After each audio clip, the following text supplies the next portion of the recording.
आप सभी को जय यीशु। आज हम सभी क्रिसमस का पर्व मना रहे हैं और क्रिसमस का पर्व हम सभी के जीवन में खुशियां और नई उमंग लेकर आता है। क्रिसमस का त्यौहार इतिहास के पन्नों में जब हम देखते हैं तो यह एक पर्टिकुलर कोई दिन नहीं था जिस दिन प्रभु के जन्म का संदेश सुनते हुए लोगों ने उनका लेखन किया, लेकिन यह हमारा विश्वास है और इतिहास के पन्नों में इसका विवरण दिया गया है कि किस प्रकार हेलेनिस्टिक कल्चर में इस त्यौहार को अपनाया जाता था, जिसे सूर्य का पर्व भी कहा जाता था। और वह सूर्य का पर्व इतिहास के पन्नों में यह दर्शाता है कि वह सबसे बड़ा दिन हुआ करता था। और इसी कल्चर को फॉलो करते हुए क्राइस्ट को फॉलो करने वाले क्रिश्चियंस ने इस दिन को प्रभु यीशु के जन्म दिवस के रूप में मनाने को तय किया।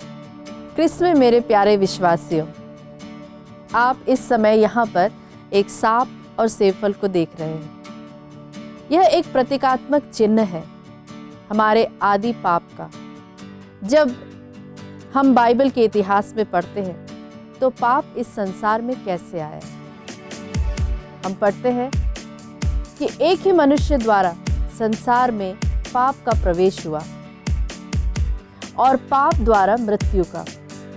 इस प्रकार मृत्यु सब मनुष्यों में फैल गई क्योंकि हम सभी पापी हैं। प्यारे विश्वासियों, जिस प्रकार हमने जाना कि एक मनुष्य के द्वारा इस संसार में पाप आया, उसी तरह से परमेश्वर ने अपने प्रेम, अपने स्वभाव को, अपनी दया को हम तक कैसे पहुंचाया। उसने हमें यह संदेश अपने कई सारे सेवकों के द्वारा हम तक पहुंचाया। उत्पत्ति ग्रंथ में हम पढ़ते हैं जहां पर परमेश्वर ने हमसे यह वादा किया कि वह एक मुक्तिदाता को इस संसार के लिए देगा। उसी प्रकार हम आगे के ग्रंथों में पढ़ते हैं जहां पर परमेश्वर अपने कई सारे सेवकों के द्वारा भविष्यवाणी करते हैं। वह इस प्रकार कहते हैं कि एक कुंवारी गर्भवती होगी, वह एक पुत्र को प्रसव करेंगी और उनका नाम इमानुएल रखा जाएगा। ये स्क्रॉल और ये छड़ी प्रतीकात्मक रूप से हमें दर्शाता है उन नबियों की भविष्यवाणियों को। प्यारे विश्वासियों, ये पंख प्रतीकात्मक चिन्ह है गाब्रियल स्वर्गदूत की, जो माता मरियम के पास प्रभु का संदेश लेकर आते हैं। जैसा कि स्वर्गदूत ने अभिवादन में माता मरियम से कहा था कि पवित्र आत्मा आप पर उतरेगा और आप किसी पुरुष के संसर्ग से नहीं परंतु पवित्र आत्मा से गर्भवती होंगी और आप पुत्र को जनेंगी जिनका नाम आप इमानुएल रखेंगे। और इसका अर्थ होता है प्रभु आपके साथ है। और उस पवित्र आत्मा को दर्शाते हुए एक कपोत को आप इस वक्त यहाँ पर देख सकते हैं।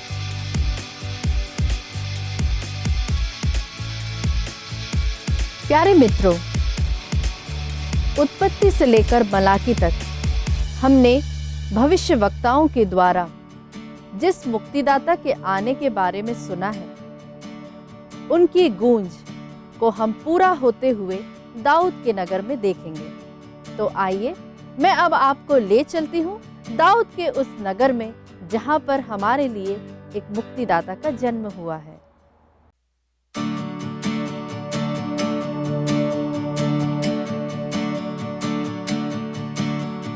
चल दिए हम, चल दिए तारे के पीछे, चल दिए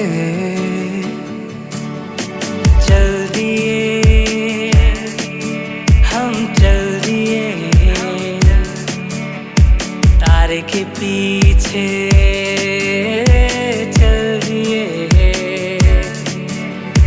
यीशु को पाएंगे हम वहीं। तो रुकना नहीं, चलते जाना है। प्यारे भाई और बहनों, हमने प्रभु यीशु का जन्म देखा, लेकिन क्रिसमस केवल एक दिन नहीं बल्कि रोज हमारे जीवन में होना चाहिए। क्या प्रभु यीशु का जन्म हमारे दिल में रोज एक अनुभव होता है? क्या हमारे जीवन में प्रभु यीशु हमेशा जन्म लेते हैं? कभी कभी नहीं। इसका कारण यह है कि हम पाप में गिर जाते हैं, हम गलतियां करते हैं और प्रभु से दूर हो जाते हैं। इसीलिए ही हम वचन में पढ़ते हैं, समय पूरा हो चुका है, ईश्वर का राज्य निकट आ चुका है, पश्चाताप करो और प्रभु की ओर लौटे। और माँ कलीसिया हमारे लिए 7 संस्कार देते हैं, जिसके द्वारा हम हमारे जीवन को हमेशा प्रभु के साथ जोड़े रख सकते हैं। जब एक व्यक्ति जन्म लेता है तब उसके जीवन में आदि पाप होता है, और आदि पाप हमसे तब हट जाता है जब हम बपतिस्मा संस्कार स्वीकार करते हैं। और उसके बाद जो छोटी छोटी गलतियां होती है, जो पाप हम करते हैं, उसे हम मेल मिलाप संस्कार के द्वारा हमारे जीवन से हटा सकते हैं। और इस प्रकार प्रभु का प्रेम और उनकी करुणा हमेशा हमारे साथ रहती है।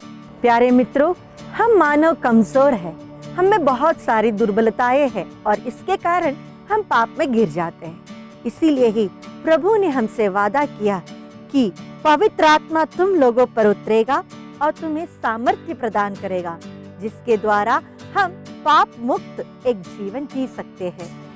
प्यारे दोस्तों, जब हम प्रभु के संतान बन जाते हैं तो वचनधारी प्रभु हमारे अंदर आ जाते हैं। और प्रभु यीशु जिन्होंने हमसे कहा, मैं तुम्हारे साथ रहूंगा, हमेशा हमारे साथ रहता है। तो साल भर हम हमारे जीवन में क्रिसमस मनाएंगे। आप सभी लोगों को और आपके परिवार को आत्मदर्शन के द्वारा हैप्पी क्रिसमस और नए साल की ढेर सारी शुभकामनाएं। ठंडी ठंडी रातों में ऐलान करने निकले हम, मीठी मीठी बातों का पैगाम लेकर निकले हम। Merry Christmas, merry Christmas, happy Christmas, happy Christmas. आत्मदर्शन के तमाम दर्शकों को आत्मदर्शन परिवार की ओर से क्रिसमस की ढेर सारी शुभकामनाएं। इसी के साथ साथ मैं प्रार्थना करता हूं, यह क्रिसमस आप सबों के लिए खुशियां लेके आए, ये आपके परिवारों में शांति लेके आए। आने वाले साल की भी ढेर सारी शुभकामनाओं के साथ आत्मदर्शन परिवार आप सबको क्रिसमस के बधाइयां देते हैं, शुभकामनाएं देते हैं और प्रार्थना में आप सबों को प्रभु की ओर उठाते हैं।